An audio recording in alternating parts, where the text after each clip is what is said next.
এখন যে ফ্ল্যাটটা দেখাচ্ছি সেটা খুবই সুন্দর ফ্ল্যাট। বিল্ডিংটা আপনারা দেখতে পাচ্ছেন, খুবই সুন্দর বিল্ডিং। এবং এইটা একটা ব্যাংকে লোন ছিল, তো ব্যাংকের লোনটা ঠিক মতন পরিশোধ করতে না পারার কারণে ব্যাংক থেকে এই ফ্ল্যাটটা সেল করে দেওয়া হচ্ছে। এবং এই ফ্ল্যাটটার অবস্থিত হচ্ছে পুলিশ স্টেশন মধ্যমগ্রাম এবং মধ্যমগ্রাম পৌরসভার অন্তর্গত ওয়ার্ড নাম্বার 13। আর এর পিনকোড হচ্ছে কলকাতা 7,130,000। তাহলে দাঁড়ালো কি, মধ্যমগ্রামের মধ্যে এই ফ্ল্যাটটা খুব সুন্দর building, Kolkata pin code.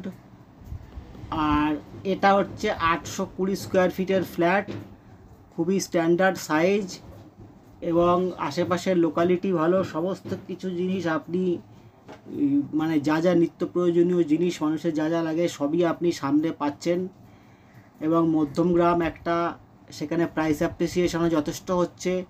মধ্যমগ্রামে real estate price ভালো রকম বাড়ছে, নতুন নতুন প্রজেক্ট আসছে। মধ্যমগ্রামে থাকার জন্যও নেওয়া যায় এবং ইনভেস্টমেন্ট পারপাসেও এটা কিন্তু খুব ভালো ডিসিশান হবে। এবং প্রাইসটা কিন্তু খুবই সাধ্যের মধ্যে, কেননা জানেন যে ব্যাংক কী হয়, ব্যাংক একটা রিজার্ভ প্রাইস রাখে।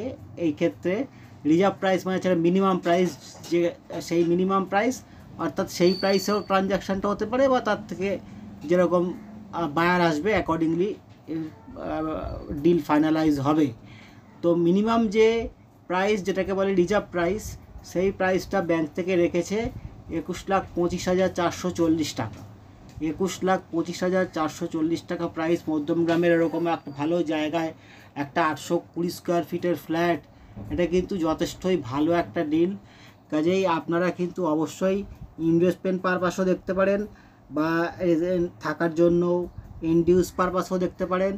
সমস্ত খুবই কনভেনিয়েন্ট লোকেশান, কমিউনিকেশান সেখান থেকে খুবই ভালো, সব রকমের কমিউনিকেশান রয়েছে এবং সমস্ত প্রয়োজনীয় জিনিস, স্কুল, কলেজ, ব্যাংক, হসপিটাল সমস্ত কিছু কিন্তু খুবই সামনে অবস্থিত, আপনার প্রজেক্টস থেকে খুবই সামনে।